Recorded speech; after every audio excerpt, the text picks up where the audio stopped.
거룩한 주일, 송년주일을 맞이하여 주 앞에 나와 제단을 쌓는 여러분 모두의 하나님의 축복이 함께 하시기를 주의 이름으로 축원을 드립니다. 오늘 이 송년주일을 맞이며 본문 말씀을 중심으로 지난 1년을 돌아보며 라는 설교의 제목으로 함께 은혜를 나누고자 합니다. 2023년은 미주 한인사회를 포함해서 전 세계적으로 유례없는 공중보건 비상상황으로 돌아갔던 코로나19 팬데믹이 마침내 해제된 해로 기록됐습니다. 세계보건기구는 지난 2020년 초 시작된 코로나 바이러스 대유행 사태에 대해서 보건 비상사태를 해제하기로 지난 5월달 공표했습니다. 세계 사적 보건기구였던 코로나 사태 대유행이 백신 개발 성공과 급속한 보급으로 사망자가 급감하는 동시에 사실상 일반적인 유행병, 전염병처럼 엔데믹 수준으로 관리될 수 있게 된 것입니다. 이에 미국을 비롯한 세계 각국은 거리두기와 마스크 의무화 등 강력 병역 조치들을 해제할 수 있었던 한 해, 뜻깊은 한 해가 아니었는가라는 생각을 가져봅니다. 금년을 마무리하는 즈음의 몇 가지 관점에서 지난 1년을 돌아보며 새로운 다짐과 결단을 갖고 새해를 맞이할 수 있는 지혜와 믿음이 저와 여러분에게 있기를 축복합니다. 사람은 보통 세 가지 관점 속에서 살아갑니다. 그 첫째는 하나님과의 관계요, 인간과의 관계요, 셋째는 내 자신과의 관계입니다. 첫째로 하나님과의 관계에서 지난 1년을 조명해 볼 수 있기를 원합니다. 무엇보다도 중요한 것은 하나님과 관계입니다. 왜냐하면 하나님은 한 민족이나 국가의 흥망성쇠와 인간의 생사화복을 주장하시는 역사의 주가 되시며 만왕의 왕이 되시기 때문에 그렇습니다. 또한 인간을 하나님께서 창조하셨으니 하나님의 영광을 위하여 사는 것이 인간의 삶의 목적이 되어야 할 것을 성경은 말씀합니다. 고린도서 10장 31절에 보면 그런즉 너희가 먹든지 마시든지 무엇을 하든지 다 하나님의 영광을 위하여 하라 말씀하여 주셨습니다. 하나님과 관계를 가장 적절하게 표현한 것이 무엇이라고 생각을 합니까? 그것은 바로 십계명입니다. 십계명의 제1계명의 4계명까지는 하나님과 어떤 관계를 맺고 살아야 할 것인가를 일깨워 주고 있는 말씀이 십계명 중에 1계명에서 제4계명입니다. 1계명은 오직 하나님만 섬길 것을 말씀하셨고 2계명은 우상을 만들거나 그것들에게 절하지 말며 섬기지 말라고 명령했습니다. 제3계명은 하나님 여호와의 이름을 망령되게 일컫지 말라고 했고 제4계명은 하나님과의 관계에서 빼놓을 수 없는 안식일을 기억하여 거룩히 지키라고 명령하여 주셨기 때문에 그렇습니다. 하나님께서 우리를 위해서 7일째 쉬도록 명령하시고 안식일을 거룩하게 지내라고 말씀하셨습니다. 안식일인 주일에 온종일 하나님을 기억하며 경건하게 지내야 하는 것이 그리스도인의 의무요 책임인 것입니다. 바로 그날이 오늘 주일입니다. 지난 1년 동안 하나님과 관계에서 안식일의 계명을 어느 정도 순종하며 살아왔는가를 돌아보며 회개하며 새해는 좀 더 성숙한 그리스도인으로서 주일을 성수하는 지혜와 믿음과 결단이 있기를 원합니다. 새해를 새롭게 결단하는 출발점이 되는 귀한 날이 되기를 축원합니다. 둘째로 인간과의 관계에서 지난 날을 생각해 보시기를 바랍니다. 십계명에서 인간과의 관계는 제5계명에서 제10계명까지입니다. 제5계명은 내 부모를 공경하라 말씀하여 주셨습니다. 부모 공경은 하나님의 명령일 뿐만 아니라 인간 윤리의 기본이요 핵심인 것입니다. 부모 공경의 정도를 통해서 하나님을 얼마나 잘 경외할 수 있는가라는 것을 성경은 말씀하고 있습니다.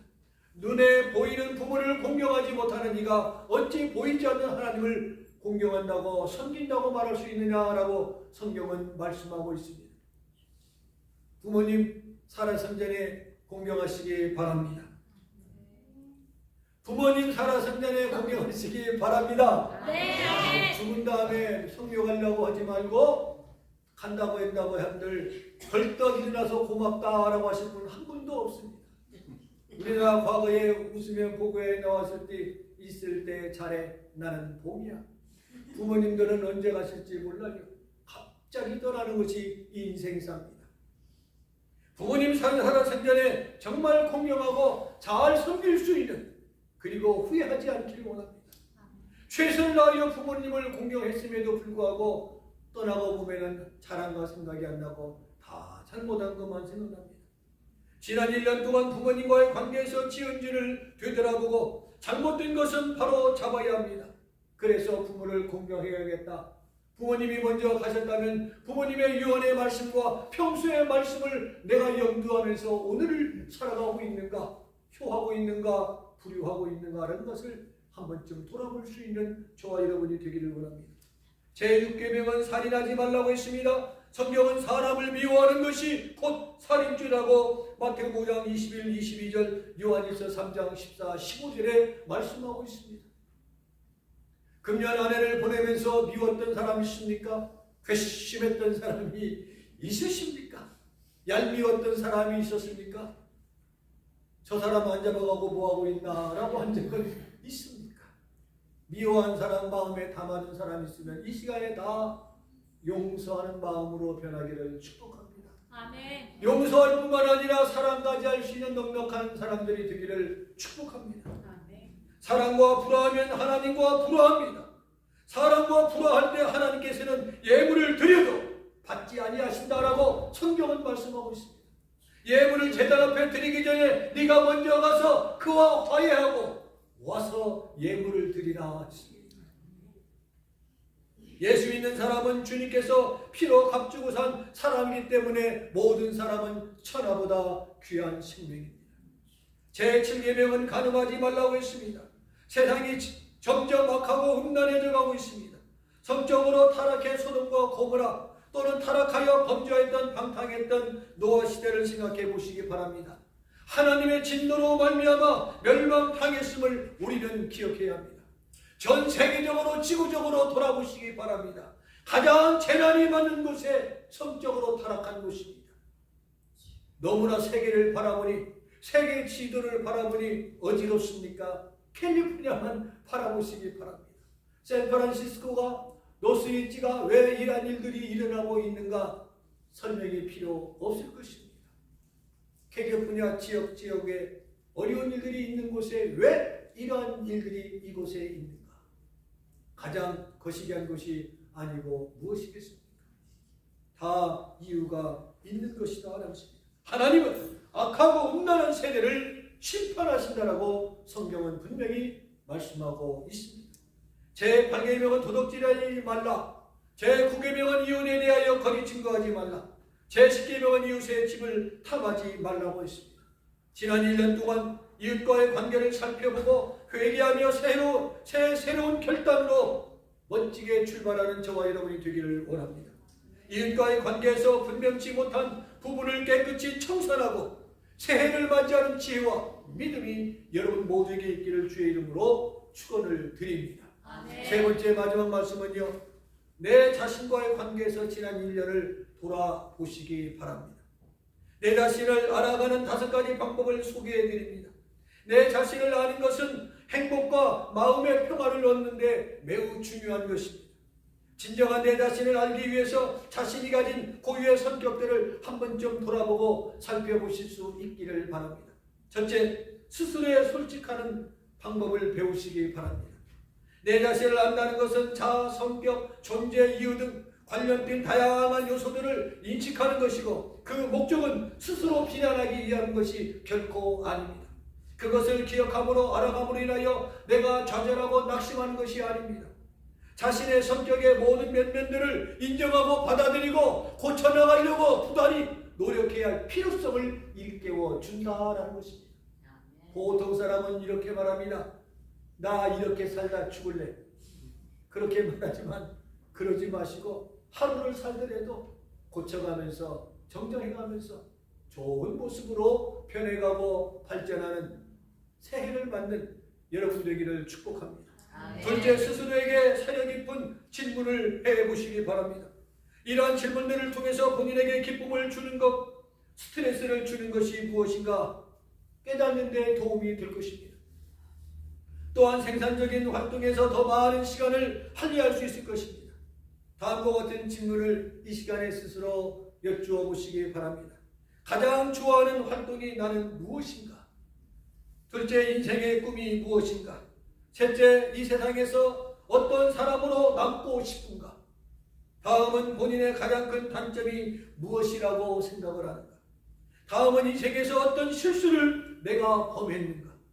다음은 다른 사람들이 당신을 어떤 사람으로 생각하기를 원하고 있는가? 다른 사람들이 당신을 어떤 사람이라고 생각하기를 바라는가? 마지막으로 당신의 롤 모델은 누구인가? 생각해 보시기를 바랍니다. 셋째, 내면의 목소리를 귀를 기울이시기 바랍니다. 조금 전에 불렀던 찬양처럼 하나님의 음성을 듣고자 기도하면 하나님의 음성을 들을 수 있는 줄로 믿습니다. 사모하는 자에게 하나님은 들려주십니다. 너는 내게 부르짖으라 내가 네게 응답하겠다고 성경은 분명히 말씀하고 있습니다. 우리는 이 말씀들에 의지하여 우리는 기도하는 것입니다. 자신이 느끼고 믿는 것들은 내면의 목소리를 통해서 나타나게 되어지는 것입니다. 무엇인가가 당신을 기쁘게 만들거나 혹은 좌절하게 만들 때는 반응을 하시기 바랍니다. 내면의 목소리에 귀를 기울여 보시고 어떤 생각이 떠오르는가를 생각해 보시기 바랍니다. 속으로만 꿍하지 말고 자신의 소리에 상대에게 전달하시기 바랍니다. 당신하고 결혼 생활한 지 10년, 20년, 30년이 됐는데 43년이 됐는데도 아직도 모르십니까? 평생 살아도 모르는 것이 결혼 생활, 연애 생활은 말도 못하고 얘기를 해야 돼요. 말은 해야 돼요. 그래야 압니다. 언젠가는 알아주겠지. 복장 터지게 살지 말고 말씀을 하세요. 들었으면 고치려고 노력을 합시다. 남자들은 계속 얘기를 해줘야 돼요. 3일을 못 갑니다. 여자들은 저축을 하기 때문에 오래도록 평생 기억하지만 남자들은 3일만 지나면 다 잊어버려요. 고로 반복해서 얘기를 해줘야 알게 되어집니다. 네 번째, 매일 일기를 쓰십시오. 일기를 쓰는 것은 자신에게 동기를 부여하는 것, 감정, 믿음 여러 가지들을 본인의 도움이 됩니다. 본인의 인생에 아주 의미 있는 변화를 줄 수 있을 것입니다. 매일 짧은 시간을 내서 자신이 하루 동안에 했던 행동과 생각 그리고 느낀 점을 일기장에 적어보시기 바랍니다. 만약 좋지 못한 경험을 했다면 자신에게 어떤 영향을 주었는가? 실수를 했을 경우에 개선할 점이 무엇인가를 적어보시고 반복되지 않으려고 부단히 노력해 보시기 바랍니다. 언젠가는 내가 성숙한 나의 자신을 보게 될 것입니다. 마지막 다섯 번째는 본인의 신체 모습을 파악하시기 바랍니다. 자신의 신체 모습을 묘사할 수 있는 단어를 만들어 보시기 바랍니다. 그리고 나서 목록을 재검토해 보시기 바랍니다. 나에게 이러한 말에 긍정적인 단어들이 많은가 부정적인 단어가 많은가 한 번쯤 점검해 보시기를 바랍니다. 자신의 신체 모습이 안 좋게 보인다면 자신의 몸을 더 사랑할 수 있는 방법을 찾아보시기 바랍니다. 내가 나를 사랑하지 않고 상대가 나를 사랑해 주기를 바라는 이거는 새빨간 거짓말입니다. 내가 먼저 나를 사랑하는 훈련을 쌓아가시기 바랍니다. 비록 내가 독특하게 생겼다 할지라도 이마가 넓다 할지라도 세상에는 나 같은 사람이 흔하지 않다라는 것을 생각합니다. 성경은 말합니다.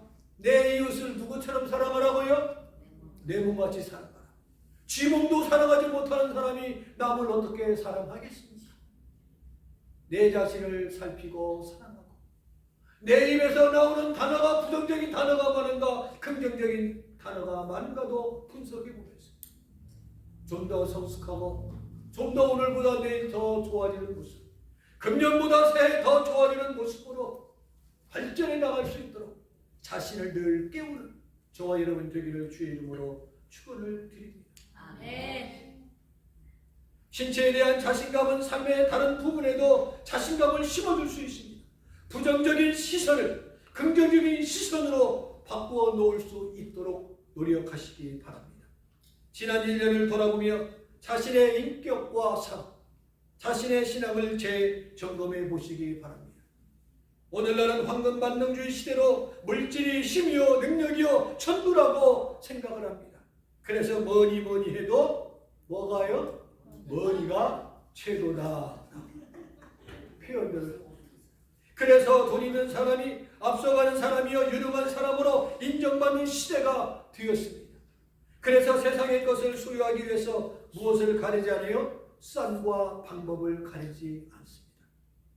또한 사탄은 문화라는 이름으로 우리의 신념을 피폐하게 만들고 타락의 길을 걷게 하고 있다라는 것입니다. 세상의 아름다움에 넘어가지 마시기 바랍니다. 영적 분별력을 가지고 오늘을 사는 지혜와 믿음이 여러분에게 있음으로 말미암아 가정의 평안과 성숙한 그리스도인으로서 주님을 기쁨으로 맞이할 수 있는 준비된 그릇들이 되기를 희망합니다. 아멘. 우리는 세속적인 것으로부터 우리 자신을 지켜나가야 할 사명과 책임이 있습니다. 살아계신 하나님 앞에 살아있는 믿음을 가지고 우리의 인격과 삶을 끝없이 연마해 나가야 합니다. 우리는 시시한 존재가 아닙니다. 하나님의 거룩한 형상을 따라 지음받은 위대한 하나님의 사람들입니다. 적어도 우리는 명품 그리스도인입니다. 올 한 해도 카운트다운에 들어갔습니다. 몇 시간이 지나면 이제 우리는 새해를 맞이하게 될 것입니다. 이 한 해와 다가오는 새해 분기점에서 하나님과의 관계, 인간과의 관계, 자신과의 관계를 돌아보며 신앙으로 아름답게 정리하며 새해를 새롭게 출발하는 복되고 능력 있는 여러분들이 되시길 주님의 이름으로 축원을 드립니다.